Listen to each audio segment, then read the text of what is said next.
Voilà, merci d'être venus très nombreux pour écouter et continuer à parler de Jésus-Christ. Nous allons continuer à parler de Jésus-Christ. Aujourd'hui, nous voulons insister, dire que Jésus-Christ nous aime. Jésus-Christ t'aime. Jésus-Christ t'aime.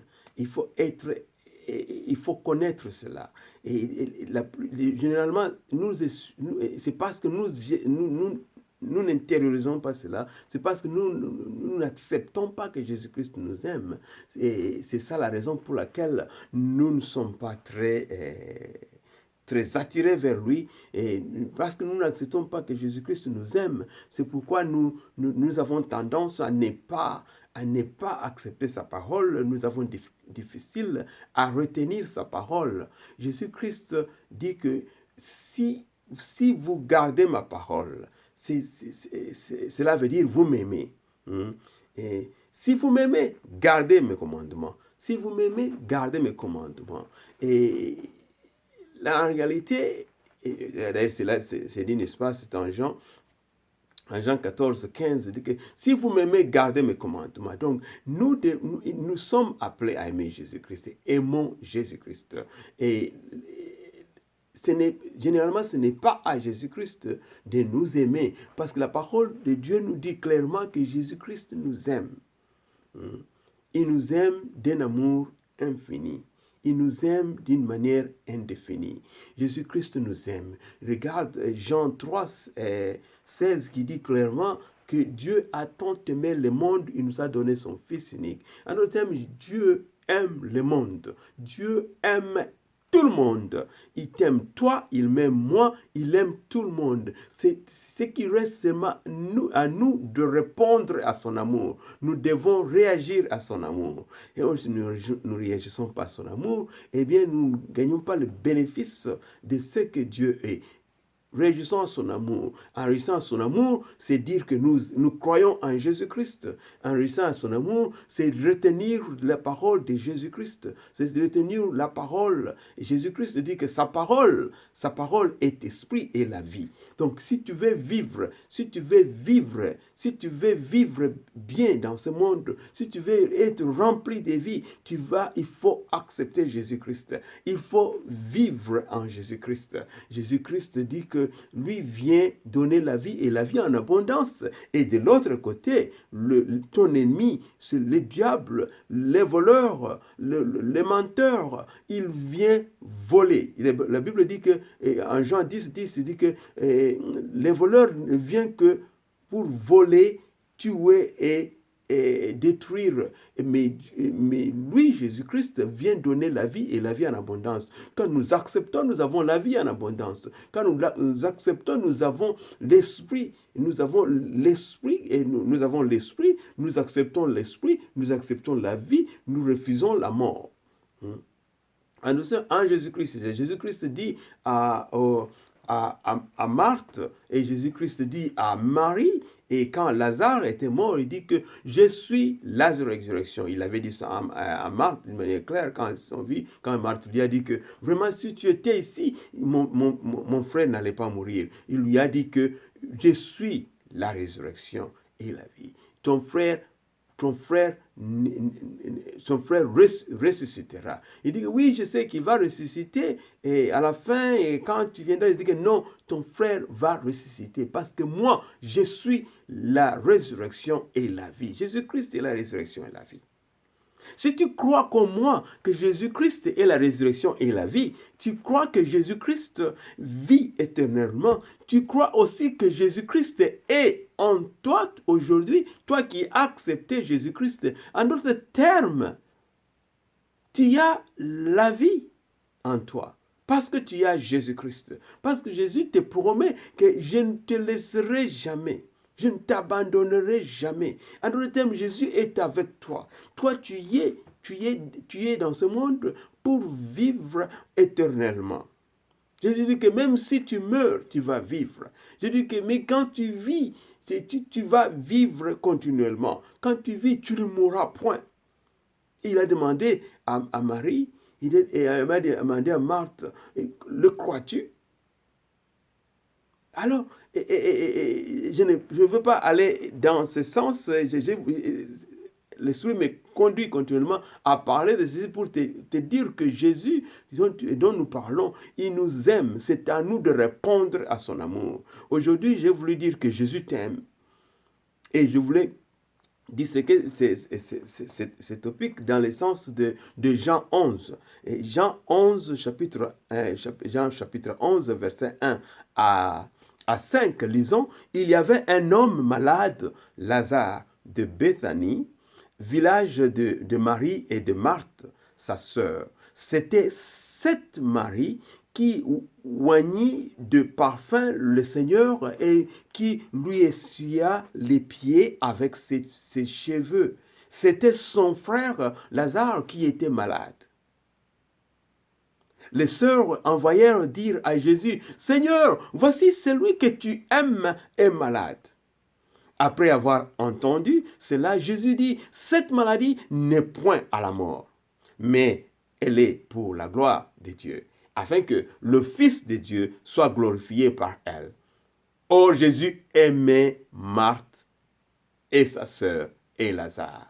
Cela m'a beaucoup intéressé dans le sens que la dernière partie qui m'intéresse le plus, Jésus aimait Marthe, sa sœur et Lazare. Je commençais à me poser la question, quand est-ce que la Bible nous présente pas, nous n'avons pas le bénéfice de savoir qu'est-ce qui s'est passé réellement pour que Jésus puisse aimer Marthe, sa sœur et Lazare. Cela m'a encore fait penser, dans la Bible, il est dit que les disciples que Jésus aimait, c'était en Jean toujours, que c'était Jean.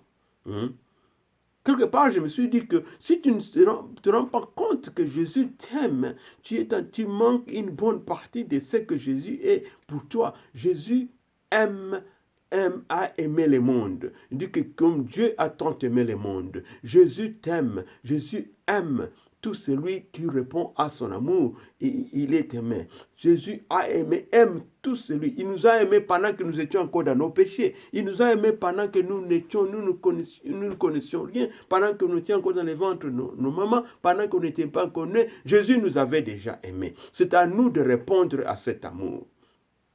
Ici, dans ce cas, j'essaie de réfléchir d'abord sur ce qui s'est passé. Je dis que ici, quand tu essaies de voir cette famille de Marthe, Marie et Lazare, j'ai constaté que c'est Marthe qui avait commencé par recevoir Jésus. Quand tu lis en Luc, n'est-ce pas, c'est en Luc chapitre 10, verset 38, nous dit que Jésus est entré dans un certain village, et maintenant nous connaissons que c'est Béthanie, et avait été reçu par une femme qui est nommée Marthe. Je pense que l'hospitalité, c'est une très bonne chose. Quand tu reçois Jésus, quand tu reçois le serviteur de Dieu, quand tu reçois celui qui porte le nom de Jésus, Jésus, que toutes les fois que vous avez reçu telle ou telle personne, vous m'avez reçu. Alors, le terme l'hospitalité, ça fait partie de ce qui s'est passé ici, où Marthe a reçu Jésus et Jésus fait partie de leur famille. C'est à cause de ça que Jésus, loin de ce village, quand Lazare était malade, Marthe et Marie avaient le courage, l'audace d'envoyer quelqu'un pour aller dire à Jésus, « Celui que tu aimes est malade. » Donc, à notre terme, si nous aimons Jésus, si nous recevons Jésus en nos cœurs, si nous recevons Jésus, quand je vois Jésus, je vois sa parole, je vois, n'est-ce pas, je vois sa parole, je vois ce qu'il nous a enseigné, ses commandements, ses promesses, et ça représente notre Jésus. On dit que sa parole ne passera jamais. En d'autres termes, quand tu gardes cette parole-là en toi, eh bien, tu as gardé Jésus, eh bien, tu aimes Jésus. Jésus dit en Jean 14, 15, que si tu m'aimes, tu gardes mes commandements. En d'autres termes, quand nous gardons Jésus, quand tu aimes quelqu'un, tu gardes cette personne dans ton cœur. Quand tu aimes ta femme, tu penses à ta femme, tu gardes la connexion, tu fais la conversation avec ta femme, tu es avec elle presque dans tes pensées, tu as ta photo dans ton portefeuille, et tu as sa photo dans ton portefeuille, tu fais tout ce que tu peux faire pour que tu ne sois pas loin de la personne que tu aimes. Est-ce que tu aimes Jésus? Aimes-tu Jésus? As-tu répondu à son amour? Ou bien tu aimes Jésus seulement les dimanches? Ou tu aimes Jésus seulement quand tu es en difficulté? Quand est-ce que tu aimes Jésus? Marthe avait reçu Jésus et est restée avec Jésus parce que elle aimait Jésus. Elle a répondu à son amour. Vous connaissez l'histoire de Marthe et Marie. C'est la même famille dont nous parlons ici. Qui, n'est-ce pas, vous vous souvenez, Marthe qui disait à Jésus, est-ce que tu regardes et tu peux pas dire à ma soeur de m'aider? Et elle ne fait rien et moi je suis occupé. Si Jésus lui a dit que non, être occupé. Donc servir Jésus, ce n'est pas le plus important. Jésus, que le plus important, c'est écouter la parole de Dieu. Écouter ce que Jésus dit. C'est ce qui est le plus important. Garder ce que Jésus te donne comme parole. Donc, c'est à nous de travailler et garder sa parole. Parce que c'est ce qui est important. Quand nous gardons sa parole, il nous dit que ça veut dire que nous l'aimons. C'est comme ça que Jésus pèse notre amour envers lui. Parce que lui nous aime déjà d'une manière infinie. Lui nous aime d'un amour éternel. C'est à nous de répondre à cet amour. As-tu répondu à l'amour de Dieu? As-tu gardé sa parole? C'est ça même la question. Autrement, je pense qu'on peut poser la même question. As-tu gardé la parole de Dieu? Tu la gardes ou tu ne la gardes pas? Ou tu l'oublies à un certain moment? Garde la parole de Dieu parce qu'elle sauvera ton âme. Elle va sauver ton âme. Ce n'est pas seulement et maintenant, elle va sauver ton âme dans des situations difficiles, dans des situations de toutes sortes. Quand tu as Jésus, tu as la victoire dans tout ce que tu fais. Garde ton Jésus. Ne l'abandonne pas. Ne le rejette pas. Jésus avait sauvé. A ressuscité Lazare à cause de ses sœurs, à cause de la famille en elle-même qui aimait Jésus. Elle avait le courage de dire que celui que tu aimes est malade. Jésus a dit que non, cette maladie n'amènera pas la mort. Et il a reçu à ramener Lazare à la vie. Et il réussira à te ramener à la vie. Quand toi, tu te lis à sa parole. Quand toi, tu le lis à lui. Quand tu lis à ta parole, c'est-à-dire que tu te lis à Jésus-Christ. Quand tu lis à la parole, tu te lis à ce qui est esprit. Il dit que la parole de Dieu nous dit que en Jean 6, 63, où il dit que la chair profite à rien.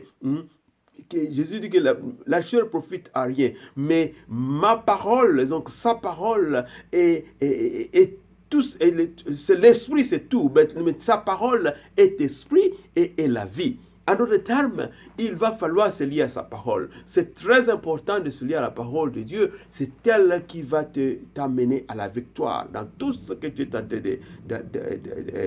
de souffrir ou de faire. C'est la parole de Dieu. C'est maintenant, c'est l'esprit qui t'aidera à comprendre comment il faut lier les points les plus importants, cela. Donc la parole de Dieu, c'est Jésus-Christ. Quand tu pars en Révélation, chapitre 19, verset 13, il nous dit que la personne qui avait la robe et qui a, n'est-ce pas, je pense, de sang, et cette personne avait un nom était écrit, son nom c'était la parole de Dieu. Donc Jésus est la parole de Dieu. N'oublie pas la parole de Dieu. Quand tu la mets en pratique, tu as Jésus, tu mets Jésus en pratique, tu as Jésus partout où tu vas, eh bien, cela veut dire que tu l'aimes. Jésus, que si tu m'aimes, tu garderas mes commandements. Si tu m'aimes, tu garderas mes commandements. Jésus aimait Marthe, sa sœur et Lazare. Et quand tu lis l'histoire, tu verras que l'amour de Jésus est vraiment remarquable dans cette histoire. Et c'est là où même il est écrit en Jean 11, 35 que Jésus pleura. Notre Jésus, celui qui nous aime beaucoup, il pleure pour nous. Il nous aime. Il n'est pas... C'est un maître sensible. Il est sensible à nos situations. Il nous aime d'un amour infini. Il est sensible. Si nous connaissons son amour, nous n'allons pas abandonner, à résister, à continuer à nous battre parce que nous savons que nous ne sommes pas seuls. Ne te sens pas seul, tu n'es pas seul parce que l'homme, le Dieu qui t'aime est toujours avec toi. Il a promis Il ne t'abandonnera jamais. Il ne te laissera jamais. Tu ne seras jamais seul. Tu seras toujours avec lui. Il t'aime d'un amour infini. Donc, nous allons encore continuer à parler des différents topics autour de Jésus-Christ. J'aime Jésus. Aimes-tu Jésus?